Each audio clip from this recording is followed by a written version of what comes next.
자, 재밌는 짤 시간입니다. 이재명 대표의 채널이 구독자 100만 명 달성했다는 축하드립니다. 것. 어제도 우리가 말씀드렸죠. 이재명 대표는 전 세계 정치 지주들 유튜브 채널 순위 2위. 1위는 넘사벽 트럼프. 근데 사실 트럼프는 부러워할 게 아니죠. 사실 그 트럼프를 지지하는 분들이 사실 여기까지 하겠습니다. 이재명이 지금 우리나라에서도 지금 최초로 100만 넘은 정치인이기 때문에 네. 그러니까 지금 넘사벽이란 뜻으로 제가 해석을 해드리면 되고요. 숫자가 이런 건 있어요. 구독자를 만드는 것 중에 끊임없이 컨텐츠를 생산해내는 구독이 그러니까 채널이 유리하죠. 근데 이재명 대표 총선 때 한번 기억해봐요. 하루에 일정이 유세 일정만 9개 이렇게씩 되는 상황들이었잖아요. 그 일정과 일정 사이 이동하면서 또 생방송으로 또 소통하고. 요거는 이제 이재명 대표라고 하는 사람이 갖는 또 다른 의미의 어떤 그 대한민국 리더임을 보여주는 측면이 분명히 있죠. 정치인들요 원래 채널이 재미없어가지고 정치인 채널들은 구독자 늘기가 쉽지가 않아요. 근데 이재명 채널은 대한민국 역사 이정표를 찍은 거야. 100만 명. 그리고 대표님이 이 차에서 이렇게 주고받으면서 라이브 방송하는 거 있잖아요.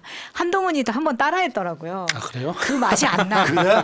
그 맛이 안 나고 뭔가 포근하고 이렇게 아기자기하게 주고받는 그게 원래 트위터나 이전에도 많이 해보신 분이어서 성남시장 때부터 그게 나오는 건데 그냥 막 이건 따라한다고 되는 게 아니에요. 한동훈이가 그런 방송을 했다고? 네. 한동훈이 그런 라이브를 하고 싶으면은 태영호를 영입하세요. 태영호가 또 잘합니다. 여러분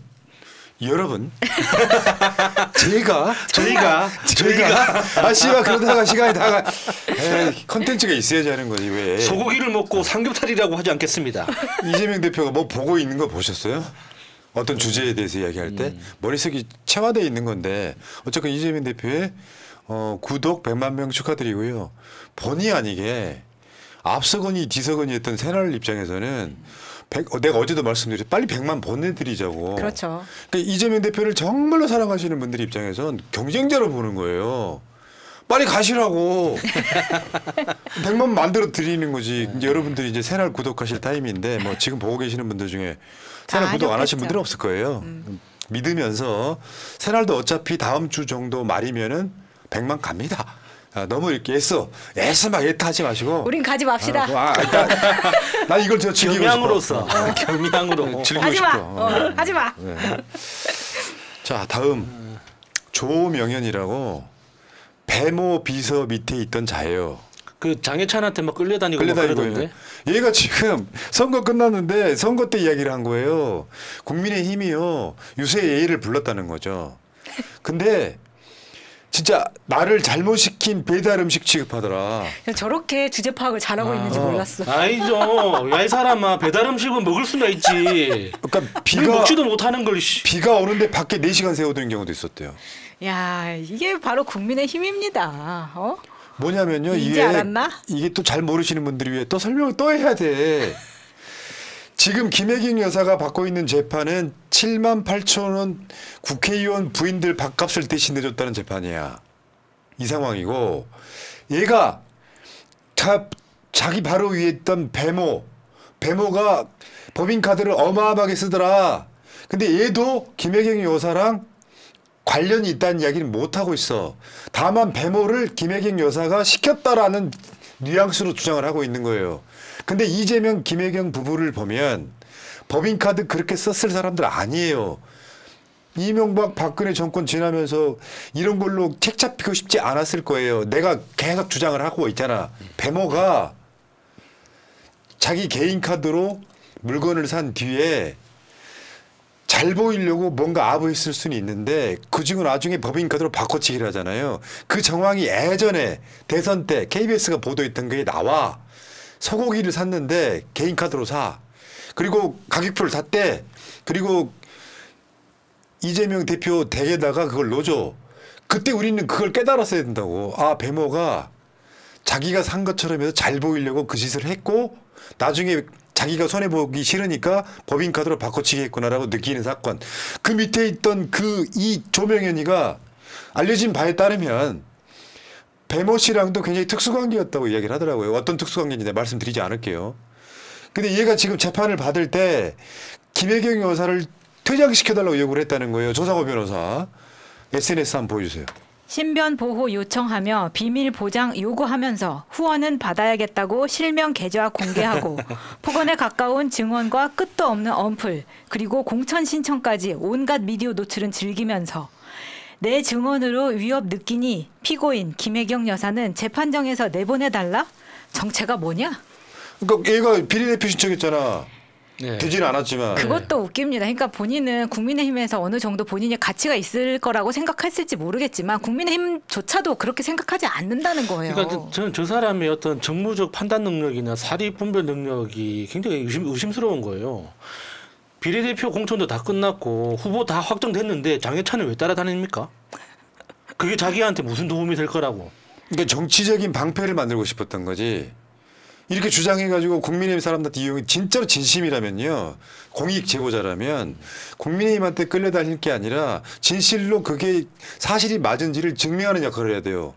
근데 이재명 대표 유세하는데 유세차 이후에 장해찬이랑 같이 오는 상황을 보면 이재명 대표 입장에서는 피가 끓었을 겁니다. 무슨 말이냐. 저런 애들 있잖아요. 성남시장 시절이든 경기도지사 시절이든 먹고 살게 해준 거 아니에요. 정무직이었다고. 네.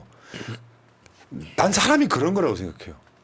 내가 이재명 대표 입장이라면 저도 이 방송하면서 작게 한 몇 번 배신당해 본 적이 있는데 그거 있잖아요. 피가 끓어가지고 잠 못 자는 경우 있어요. 방송으로 표현 많이 안 하지만. 왜냐하면 얘가 출세하게 만드는데 얘가 먹고 살게 만드는데 결정적으로 내가 해준 거란 말이에요. 근데 어느 날 갑자기 이 스토리는 뭐가 있냐면 이재명 대표가 대선 후보가 되고 당대표가 되면서 이 자리를 잃게 된 거예요. 그 시작점이 나를 안 데리고 가? 이 감정으로부터 시작했다고 하더라고. 그러니까 자꾸 이재명, 김혜경을 괴롭히는 자신은 본 적이 없는 배모 씨한테 김혜경 여사가 시킨 걸 또 본 적이 없는 증언만 쏟아지고 있는 거예요. 그러다가 지금 이번에 김혜경 여사 재판장에서 내보내달라 이 요구를 했다는 거예요. 그 요구를 왜 했을까요? 얘들 아픈 애들이에요. 직접 얼굴을 보고 그렇게 또 이야기하면 이야기를 못하니까 그러는 건데 그렇게 재판장이 기각했어요. 그거는. 그러니까 본인이 이용당했다는 거를 빨리 인지를 해야 될 텐데요. 안타깝습니다. 자, 넘어가겠습니다. 아 열받네. 한결이가 요즘 잘 그려요. 뭐 대감마님이 내게 이런 상을 자랑스럽지? 이게 제목이 어떤 가장인데 저 노벨상감이라고 한 말은 미 국무부 장관이 기시다와 윤석열이 노벨상감이다. 평화를 유지하고 있다. 아우 등신 저거. 네, 저게 이제 핵심이죠. 노벨상 감. 노벨상이 아니다. 노벨상이 미국이 주는 것도 아니고 진짜 창피합니다. 그리고 그 평화 뭐 이런 것도 아니고 평소 행실이 바르고 중러를 견제를 잘해서. 그러니까 국무부 관리가 그 이야기를 했던 거 그냥 글자 그대로 립 서비스 아닙니까? 그냥 이렇게 세계 평화에 이바지한다가 아니라 미국이 이루고자 하는 세계 평화 시스템에 적극적으로 협조하고 있기 때문에 정말 평화상을 줄만한데 평화상 중에 가장 유명한 게 노벨상 아니겠습니까? 그러니까 노벨상을 이야기를 하는 거죠. 그러니까 기시다는 자랑 안 할 겁니다. 저 말을. 그 립 서비스니까. 뭐냐면 미국이 일본과 한국을 이용해서 사실은 대리 방어를 하고 있는 거야. 동북아시아에서. 그런데 사실 윤석열이는 북한과 관계를 말아먹었잖아요. 선제 타격 얘기하면서. 그러니까 나라는 망가졌는데 미국이 오냐 잘하니까 이런 모자란 짓을 하고 있는 거야. 앞으로 이재명 대표가 대통령이 되더라도요. 민생만 챙기는 거 아닙니다. 대통령이 돼야 돼 살펴야 될 게 분야가 수백 가지야. 그중에 남북관계 한반도 평화는 어떻게 할 거냐고. 내일이 방송하는 시점 내일이 판문점 4.17 그날이잖아요. 문재인은 바보여서 김정은하고 판문점에서 회담합니까? 평화가 이루어져야 경제가 또 좋아지는 거거든. 예. 그러니까 평화는 디폴트 값인 거예요. 그게 없으면 경제가 좋아질 수가 없어. 근데 얘는 미국이 칭찬하니까 좋다고 지금 이거 언플 엄청 하잖아 지금. 국민의힘하고 저기 윤석열 정부에서. 아우 씨. 다음 김광민 변호사 저번에 새날에 나왔었죠. 이화영 부지사 싸모랑. 네. 왜 자꾸 싸모라고 해요? 나 그 말이 제일 좋던데. 우리 김혜경 싸모. 그래요? 그리고 김건희는 김건희. 자, 김광민 변호사의 SNS입니다. 2024년 2월 19일 수원지방법원은 수원구치소에 김성태, 방용철, 안부수의 출정 기록 제출을 명했습니다. 수원구치소는 변론이 종결되도록 제출하지 않았습니다. 그리고 지금 와서는 사실조회 신청서를 분실했답니다. 아유, 얘들이 이래. 이화영이 진술은 거짓말일 것이다 라고 이야기했지만 막상 뭘 까라 그러면 못 가잖아요. 맨날 뭐 잊어버리고 분실했다고. 분실이 말이 됩니까? 특수활동비 무슨 영수증이냐 님이. 아이고 저것들 진짜. 넘어갈게요. 자, 이번에 SNS도 재밌어서 한번 보여드릴게요. 자, 용산. 뭐 의제 없이 만나자고. 네, 민주. 의제 없는 만남은 의미 없다. 그럴 거면 안 만나겠다. 오케이, 우리 만나자고 했다. 이 시나리오였는데, 자, 이재명, 그래 만나자. 아우 쪼짓다. 그런 거니까요. 주고받는 데 있어서 한 수를 못 내다 보는 거예요. 그럼 이재명 대표가 그러면은 영수회담 없던 걸로 하자 할 줄 알았어요? 왜냐하면 그랬을 거예요. 이 영수회담은 윤석열이가 전화를 했지만 이걸 끌어가고 있던 의제를 끌어간 사람은 이재명 대표잖아요. 네. 이재명 대표가 어떻게든 윤석열을 만나가지고 차만 마시고 올 것 같아요. 의제 없어도 뭐 거부권 행사를 좀 안 해주시면 좋겠다는 이야기 하지. 의제 없을 뿐이지. 그렇죠. 자산국 특검은 거부권 행사 안 하시는 게 좋을 것 같습니다. 하지. 그리고 경제가 별로 안 좋은데 25만 원씩 나눠줍시다. 하지. 의제 있고 없고의 문제 다른 문제라고. 야, 이번에 보니까 김건희 여사가 몰래 투표하셨던데요. 이런 얘기하고 오고 있어요. 그런 게 아니라고요. 차담을 하든 밥을 먹든 간에 그런 이야기는 나올 수밖에 없는 거예요. 이재명 대표 입장에서도 뭔가 명분 쌓기 해야 되니까 이런 과정이라고 보면 될 것 같습니다. 자, 그다음. 윤석열이 수사했던 모든 수사 기록을 검토해 볼 필요가 있습니다. 범죄 사건을 얼마나 덮었는지를 확인해 봐야 합니다. 나도 궁금해. 윤석열 종합특검을 해야 돼. 저거 진짜 필요한 것 같아요. 윤석열 종합특검 하면 한 2년 정도 시간은 줘야 될 겁니다. 그러니까 윤석열이 검사 재임 기간 동안 했던 모든 사건을 다시 봐야 되거든요. 그러니까 우리가 알고 있는 부산저축은행이나 지금 이번에 대장동 이것도 있겠지만 저 미디어 셜록이라고 들어보셨는지 모르겠는데 그 셜록에서 파헤쳤던 것 중에 하나가 천안 종합병원 비리 사건이 있습니다. 거기에도 그러니까 윤석열이 부임을 해서 가잖아요. 그 지역에서 뭔가 사건이 있습니다. 그러니까 윤석열이 그 근무했던 모든 지역들을 다 파봐야 되는 거예요. 맞죠. 그래서 검사들이 또 그런 걸 또 다시 덮어가지고 부산저축은행 사건이 그거 아니에요? 내가 한 번 더 이야기 드릴까? 충격적인 그 이야기. 김학의 이전에 지금 그 윤중천 이전에 김학의 첫 번째 스폰서가 있었어. 걔가 부산저축은행 관련자예요. 그래서 그 사건이 왔어. 중앙지검으로 왔을 때 윤석열이 주임할 때가 그래요. 그 사건 덮은 게 윤석열이에요. 그렇다 보니 나중에 문재인 정부 때 김학의 사건 뭐 김학의 도망가려고 하니까 뭐 관련자들 그거 싹 수사해가지고 지금 뭐 대부분 무죄 나오고 네. 있잖아요. 윤석열이 그런 자예요. 그 사건 중에 하나가 자기 부인 사건인 거지. 그렇죠. 그렇게 덮어주다 보니까 아유, 이렇게 된 거죠. 그 부인 나오세요. 건희. 잠적한 지 130일 험한 것이 또 나왔다. 공식 활동 재개하려고 했지만 또 못하고 있죠. 이게 눈치만 보고. 파묘예요? 네, 파묘. 묘를 팠더니 험한 것이 나와. 그 얘기죠. 아, 저기 얼굴에 하는 건 저거 뭐야? 방장한 거야? 네, 저거 이제 그 영화를 안 보니까 네, 뭐라고 하지? 나도 영화 부적 보러 같은 싶다. 거. 영화 보러 가고 싶다. 네, 부적 자, 같은 다음, 거. 다음. 네. 그다음 이거 아주 잘 만들었다고 생각합니다. 왜 잘 만든 이유를 말해봐요. 너무 자연스러워서. 저게 이제 메두사잖아요. 메두사가 이제 그 신화를 갖고 있죠. 메두사를 보면은 돌로 변한다.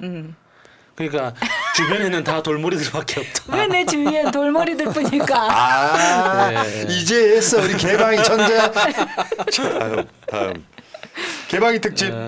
대한민국 4대학 카르텔, 검찰, 국민의힘, 조중동, 법원. 야, 이제 공감. 법원까지 들어가네요. 공감. 그렇다고 싹 바꾸기는 현실적으로 힘들겠지만 이거 싹 바꾸려면요 그냥 혁명해야 돼. 혁명. 프랑스 혁명처럼. 다음 대한민국 발전을 위한 사회학 제거 목록 똑같아요. 첫 번째 조중동. 대국민 심리전 사령부. 두 번째는 뭐죠? 아, 김앤장. 김앤장. 카르텔 구제기구. 세 번째 검찰 특수부. 각종 조작 왜곡 공작소. 네 번째 대한의사협회. 의를 저버린 사이 카르텔. 아유 참. 다음도 한번 보겠습니다. 여러분들이 지금 그 추미애 국회의장 열풍이 대단합니다. 민주당도 분위기 바뀌고 있다고 들었어요. 그러니까 이 당원들의 요구가 빗발치기 전에는 추미애 국회의장 안 될 거라고 하는 의원들 나름의 분위기가 있었다고 하고요. 이제 그거 안 되는 것 중에 하나가 추미애는 컨트롤이 안 될 것이다 이런 논리였었는데 당원들이 지금 열심히 추미애 이제 우리 전 대표를 응원하고 있다. 그런데 이제 나중에 어떻게 될지 모르겠는데요. 나중에 이거 결선 투표한다 그러잖아요. 처음으로 룰을 바꿔가지고. 그러니까 50% 넘은 사람이 그래서 지금 근데 예전하고 좀 분위기 다를 수밖에 없는 게 지금 민심 당원들을 통해서 국회의원 된 사람이 너무 많은 거예요. 그 사람들이 추미애 후보를 안 밀 수 있을까라는 생각이 들고요. 만약에 추미애 후보가 낙선하게 되면 당원들 효능감은 엄청 떨어질 것이다라는 말씀드리고 싶어요. 무려 97, 8%의 당원들이 추미애 의장을 지금 기대하고 있다는 말씀드리겠습니다. 기대합니다. 예, 재밌는 짤이었습니다.